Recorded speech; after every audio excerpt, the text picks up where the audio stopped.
Love Ki Ghanti 1. You Can't Decide When It Rings. Written by Mr. Deepak Satya. Chapter 74. The Gift of Satan. Due to a lack of complaint by Babita and Raju, police could not take Gurikpal and Ashish into custody. Despite this, it took 1.5 months for Gurikpal to reach home from the hospital. When he came home, he still had stitches, bandages and plasters all over his body. Like Ashish, he too was not allowed to take drugs in the hospital for a week, but after that he convinced a hospital employee. After that, he started getting a regular supply of liquor and intoxicating capsules. It was obvious that Satan had no intention of abandoning his special slave. On the other hand, his army man Mama came to Prashant's house. As shortly as he arrived, he addressed Prashant as Professor Sahib. Now Lord Sahib wants to join the police, Mother said, staring at Prashant. Why, man, did you fail? Mama asked. He passed, and yet again became the topper in the university. But now he wants to become a policeman. Mother spoke again, and Prashant came out, ignoring the family drama. Prashant picked up his bike and started roaming around Gurikpal's house every day. He had been doing this since 3 days after the park incident. After the unpleasant incident with Babita, Prashant had given up his dream of becoming a teacher and had made up his mind to become a policeman.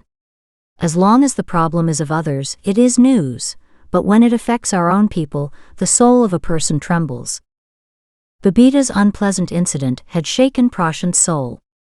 Many boys will become teachers, but to stop Uttarakhand from becoming Delhi, I will have to join the police force.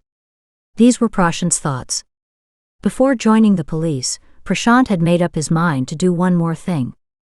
Prashant has made up his mind to kill Gurikpal, the main criminal of his younger sister like sister-in-law Babita.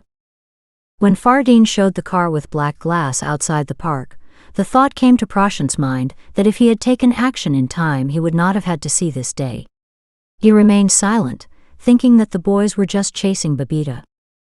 Learning from the mistakes of the past, Prashant wanted to kill a potential rapist before he could commit another rape, so that no innocent person would have to go through the same bitter experience as Babita.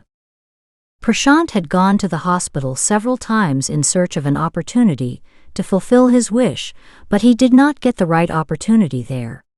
He used to wander around Gurikpal's house with his face covered, searching for the right opportunity. He was sure that someday Gurikpal would come out on foot in the street.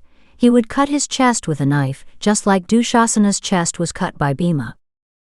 He had seen a boy many times in the street, who used to walk there with his face covered. But even after several days, he did not find Gurikpal alone. Prashant, who had learned the lesson of patience well, maintained his courage. So he kept coming there every day in search of opportunities. After 2 months, Gurikpal's plasters came off. For 3 weeks, a physiotherapist came to his home and corrected the movements of his arms and legs. A total of 3 months after the park incident, Gurikpal touched his phone. He made the first call to Ashish. Ashu, said Gurikpal. Yes, said Ashish. How are you? Gurikpal asked. I am fine, Ashish replied. You did not come to meet me, neither in the hospital nor at home, Gurikpal spoke complainingly. No, I was not at home, said Ashish. Then you would have just called and asked about my condition. Would have found out whether I was alive or dead. Gurikpal spoke angrily. I didn't have my phone with me, said Ashish. Are you with your father? That is why you talking so strangely. If you did not have your phone, then how are you able to talk now?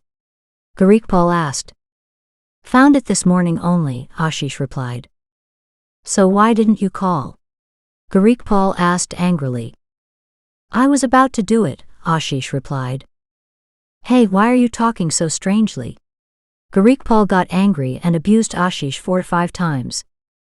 No reply came from Ashish. Gurikpal calmed himself. Ashu, sorry my friend, I did not get the thing, that is why I am rude. Hello Ashu, are you listening? Gurikpal said.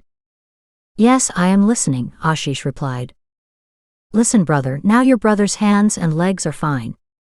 I am going to collect the thing in the evening. After that, both the brothers will again follow that butterfly. This time we will not leave that bitch. Just in front of Raju we. Saying all this, Gurikpal started talking about his dangerous intentions, hearing which Ashish became very nervous. The person who made Ashish a drug addict wanted to make him a rapist again.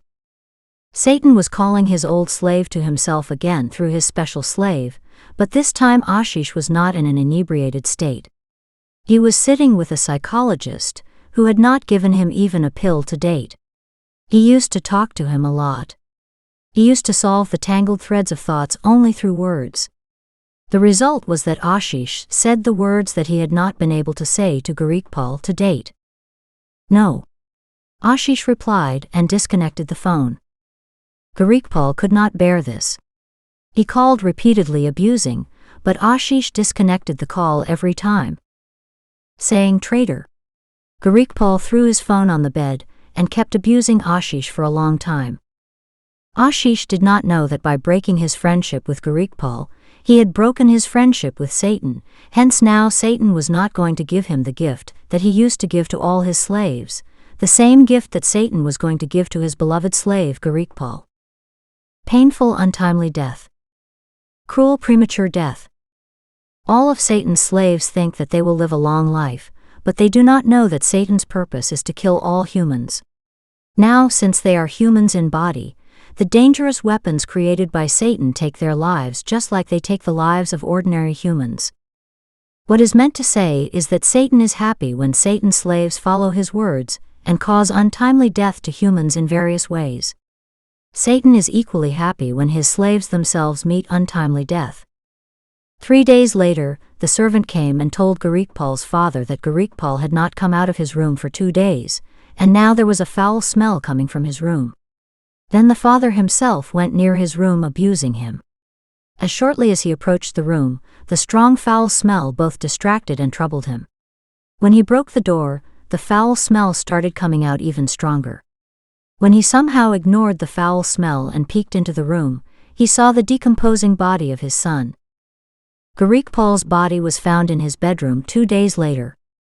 The family members started crying, and within a short time the police arrived. Seeing the police, Prashant got scared and ran away from there. 2 days later, the post-mortem report revealed that Gurikpal had died due to an overdose of chitta. The chitta trader who sold chitta to Gurikpal did not know that a person named Yusuf was secretly recording the video of the conversation he had with Gurikpal while selling chitta. On the basis of the video recording, the police caught that chitta trader. The person who committed fraud in the name of gurus had acquired a lot of money, but his son Gurikpal, who was using that money, was killed.